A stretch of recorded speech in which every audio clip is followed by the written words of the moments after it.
As portas da mansão se abriram balançando, e naquele instante, tudo o que Ricardo Casa pensava saber sobre ser um pai estava prestes a ser testado. Recém-saído de um voo transatlântico, seus sapatos polidos clicaram contra o chão de mármore, enquanto puxava sua elegante mala atrás de si. Para qualquer um observando, Ricardo representava perfeitamente o papel de um homem que havia conquistado salas de reuniões por toda a Europa. Terno sob medida, relógio de ouro, confiança a cada passo. Mas por dentro, seu coração batia com uma suave antecipação. Preso à alça de sua mala estava um pequeno ursinho de pelúcia desgastado, o favorito de seu filho Ethan. Havia-se passado aproximadamente um mês desde que vira seu garoto pela última vez, e Ricardo imaginava o alegre reencontro.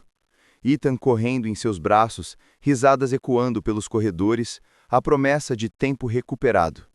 Mas o destino raramente segue o roteiro que escrevemos. O retorno antecipado de Ricardo deveria ter sido uma surpresa. Em vez disso, tornou-se o ato de abertura de algo que ele não poderia ter previsto. A cada passo mais profundo em sua casa silenciosa, seu peito se apertava, não pelo peso da viagem, mas pelo peso da ausência. Ele imaginou os grandes olhos azuis de Ethan se iluminando quando o visse. Imaginou o calor de um abraço, mais forte que qualquer vitória que havia conquistado em outro continente. Ainda assim, sob sua excitação, havia uma verdade que não queria admitir. Dinheiro e sucesso o haviam mantido ausente, deixando Ethan para dormir em um quarto vazio, noite após noite. Ricardo estava prestes a aprender que surpresas nem sempre vêm embrulhadas em alegria. Às vezes chegam escondidas nas sombras, esperando no próprio coração do lar, onde o amor havia estado ausente por tempo demais.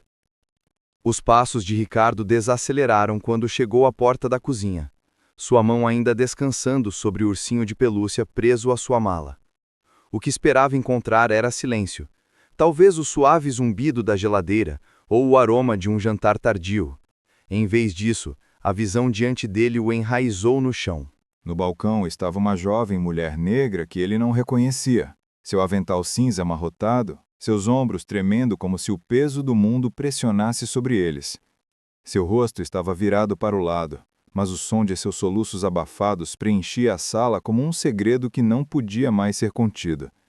Envolto firmemente ao redor de sua cintura, agarrando-se com toda a força que seus pequenos braços conseguiam reunir, estava Ethan, o único filho de Ricardo.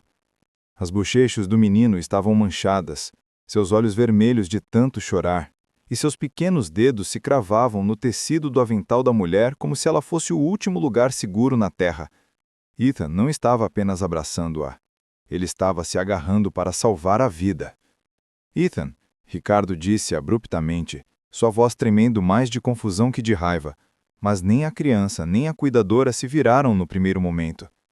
Apenas quando seu tom ficou mais firme, a cabeça da mulher se virou, lágrimas escorrendo pelas bochechas assustadas, olhos arregalados. Era a expressão de alguém flagrado em um momento que nunca pretendeu que ninguém mais visse. "Papai, não!" Ethan gritou de repente, sua voz se quebrando. "Não a leve embora!" As palavras perfuraram o peito de Ricardo, deixando-o sem palavras. A mulher engoliu com dificuldade, sua voz tensa quando finalmente falou. "Eu sinto muito, senhor. Ele não quer me soltar." Eu tentei afrouxar os braços de Ethan, mas ele se agarrou mais forte, tremendo de desespero. Naquele instante, Ricardo percebeu que aquela não era uma cena comum entre uma empregada doméstica e o filho de seu empregador. Seu filho não estava simplesmente buscando conforto, estava implorando para não perder isso. E Ricardo, pela primeira vez em anos, sentiu a dor aguda de ser um estranho em seu próprio lar. A mulher controlou sua respiração, olhos alternando entre Ricardo e o pequeno garoto ainda enterrado contra seu ombro. "Meu nome é Noemi Brooks," ela sussurrou, sua voz tremendo, mas estável o suficiente para continuar. "A agência me enviou no mês passado quando sua antiga babá saiu. Falamos ao telefone 2 vezes. Você aprovou minha contratação." Ricardo piscou, vasculhando sua memória. Sim, havia uma voz calma e profissional, mas nada que o preparasse para isso.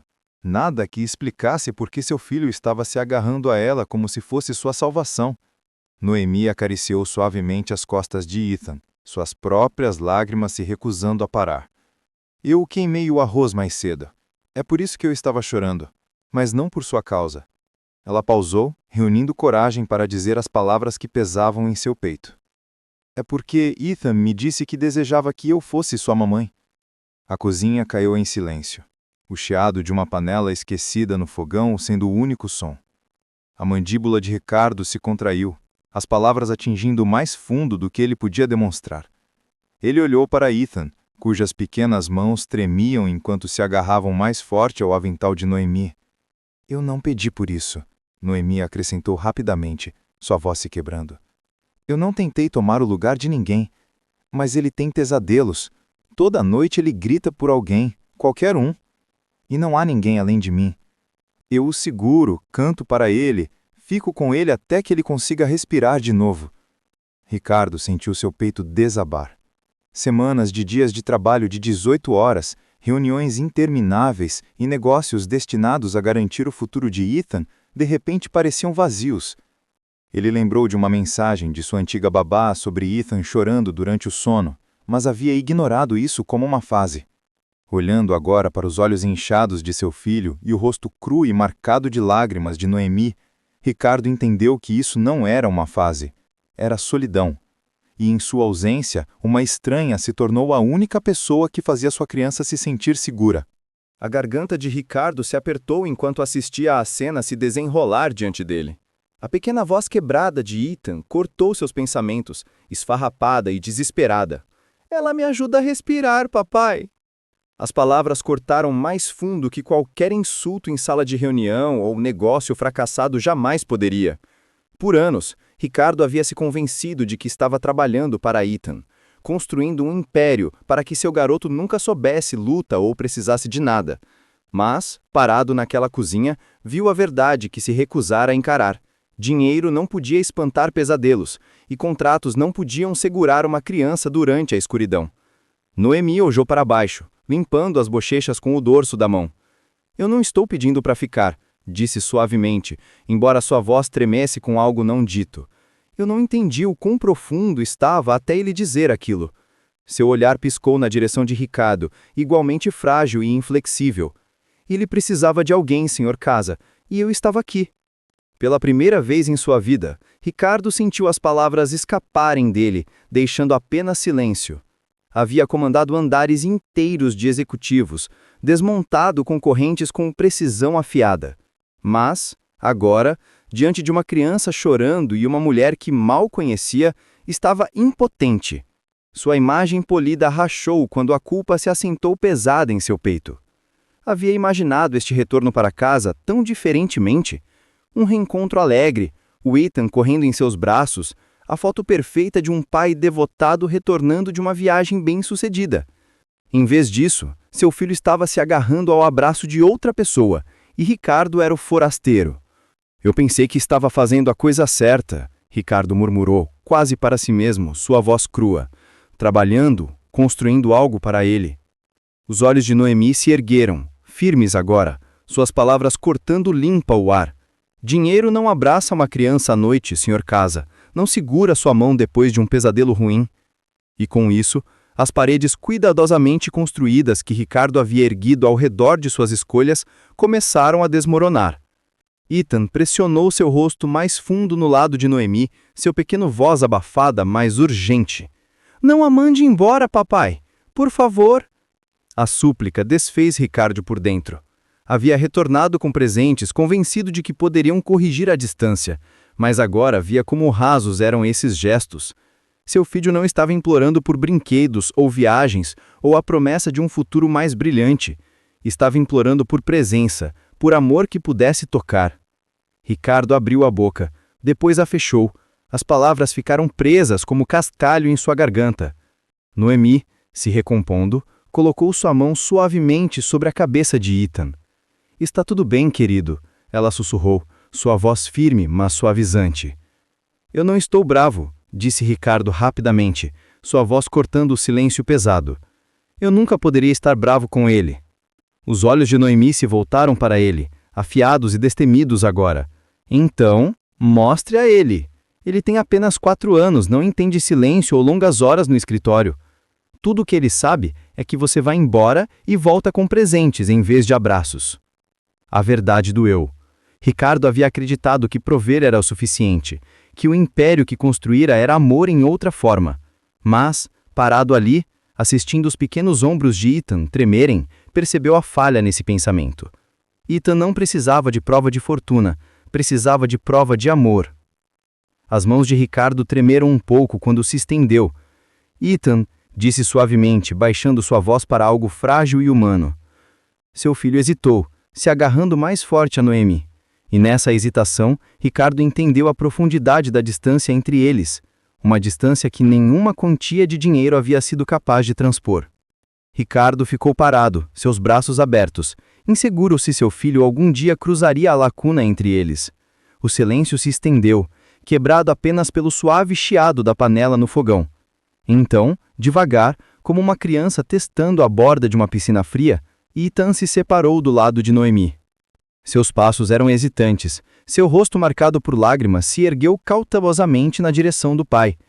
Não houve corrida, nenhum salto feliz como Ricardo havia sonhado no avião para casa. Em vez disso, Ethan se moveu como se a confiança se tornasse frágil, algo que pudesse se espediçar se movesse rápido demais. Quando finalmente chegou ao pai, Ethan não se jogou para frente. Ele derreteu, quase testando o calor do abraço de Ricardo antes de se render a ele. Ricardo envolveu firmemente em seus braços, sentindo o pequeno corpo tremer contra o seu peito. Sua voz saiu crua de arrependimento. Eu sinto muito, campeão. Eu não sabia o quão sozinho você estava. A resposta de Ethan veio em um sussurro tão fraco que quase partiu o coração de Ricardo pela metade. Não a mande embora.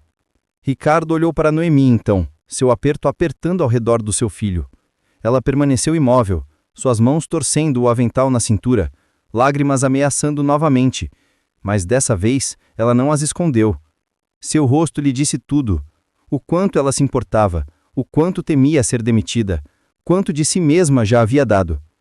Eu também não quero que ela vá embora, Ricardo disse suavemente, as palavras surpreendendo-o até ele quando saíram de seus lábios. Os lábios de Noemi se abriram em choque, sua respiração falhando como se não ousasse ter esperança. Naquele momento, Ricardo percebeu que não era apenas Ethan que havia sido salvo pela presença de Noemi. Ela havia salvo ele também, forçando-o a ver as craques na vida que pensava ser perfeita, e dando-lhe a chance de reconstruir, não com fortuna, mas com amor. As mãos de Noemi pararam ao lado do corpo, seus olhos arregalados de incredulidade quando as palavras de Ricardo se assentaram entre eles. Senhor, por favor, eu não quero ultrapassar limites. Fui contratada para manter a casa em ordem. Não... Não, Ricardo balançou firmemente, embora sua voz carregasse uma gentileza que não tinha antes. Não apenas como empregada. Noemi, fique, como alguém que se importa com ele. Talvez até como alguém que possa me ajudar a aprender a ser o pai que ele merece. A frase pairou no ar, pesada de sinceridade. Ethan olhou para cima, sua mão pequena ainda agarrando a manga de Ricardo, seus olhos brilhando de esperança. Ela pode, papai, por favor. A garganta de Noemi se apertou. Eu não quero cruzar nenhuma linha, ela sussurrou, sua compostura vacilando. Cruze-as, Ricardo disse, seu olhar firme, inabalável. Se é isso que for necessário para que ele se sinta seguro novamente.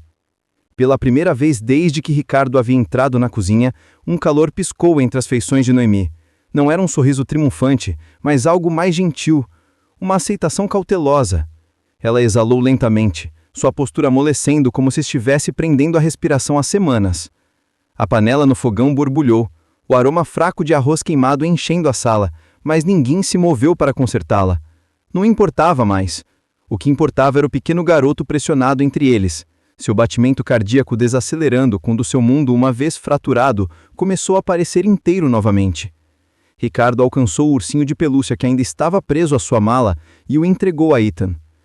Eu trouxe isso para você, disse suavemente, sua voz instável, mas eu deveria ter trazido a mim mesmo mais cedo. Ethan abraçou tanto o urso quanto seu pai, e pela primeira vez em semanas, não chorou. Mais tarde, naquela noite, depois que Ethan finalmente havia adormecido, aninhado no colo do seu pai, Ricardo encontrou Noemi no corredor, silenciosamente limpando o fogão. Ela se virou ao som de seus passos, sua expressão incerta, como se ainda esperasse ser dispensada. Em vez disso, Ricardo falou suavemente. Eu sei que este não era o trabalho que você esperava. Não era, mas é o trabalho que eu precisava. Ricardo assentiu, sua voz firme mas humilde. Se algum dia quiser algo mais, treinamento, escola, o que for, terá meu apoio. Só me prometa uma coisa. Suas sobrancelhas se ergueram ligeiramente. Que é? Não pare de ser quem você foi hoje para ele. Os olhos de Noemi se suavizaram, as paredes que havia construído finalmente baixando. Eu não conseguiria nem se eu tentasse. Quando Ricardo se virou de volta para a sala de estar, ele pausou, sua voz tensa de emoção. Noemi, obrigado por salvar meu filho. Ela não respondeu com palavras, apenas um aceno silencioso antes de voltar ao fogão, onde a panela fresca de arroz havia começado a ferver. Reflexão final. O amor verdadeiro não é medido pela fortuna que deixamos para trás, mas pela presença que damos hoje. Crianças não precisam de impérios construídos em seu nome. Elas precisam de risadas na mesa de jantar, braços para segurá-las após pesadelos e alguém que apareça quando mais importa. E você, já percebeu que os menores atos de amor matam mais do que os maiores sacrifícios? Compartilhe sua história nos comentários abaixo. Adoraria ouvi-la. Inscreva-se no nosso canal. Se essa história tocou seu coração, você vai amar nosso conteúdo. Clique no botão vermelho inscrever-se, agora mesmo. Ative o sininho para ser notificado de todas as nossas histórias. Deixe seu like se você se emocionou com essa história. Comente abaixo qual foi a parte que mais te marcou.